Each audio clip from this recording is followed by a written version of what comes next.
दोस्तों आप लोग के बता दी कि प्रदीप पांडे चिंटू जी की फिल्म विवाह 2 आज जो कि चौथा दिन बिहार एवं झारखंड के सिनेमाघर में चल रहा बा।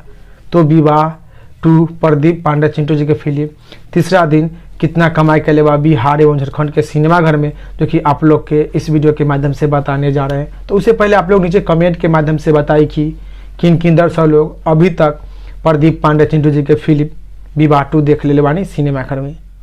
जिन दर्शक लोग अभी तक प्रदीप पांडे चिंटू जी के फिल्म विवाह 2 न देख ले बानी, उन दर्शक लोग से रिक्वेस्ट बा कि आप लोग भी जाइए अपना नई सिनेमाघर में और प्रदीप पांडे चिंटू जी के फिल्म विवाह 2 देखी और देख कर नीचे कमेंट बॉक्स में बताइए कि आप लोग के देखने में कैसा लगा। काहे कि प्रदीप पांडे चिंटू जी के फिल्म विवाह 2 बा फुल्ली पारिवारिक फिल्म बा, अश्लीलता मुक्त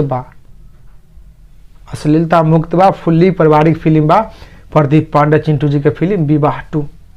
चलिए अब आप लोग के बता देता नहीं कि प्रदीप पांडे चिंटू जी के फिल्म तीसरा दिन कितना कमाई कर ले बा।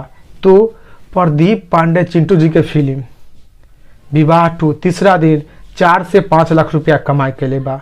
जी हाँ भाई लोग, आप लोग सही सुन रहे बानी कि प्रदीप पांडे चिंटू जी के फिल्म विवाह 2 तीसरा दिन 4 से 5 लाख रुपया कमाई कर ले बा बिहार एवं झारखंड के सिनेमाघर में।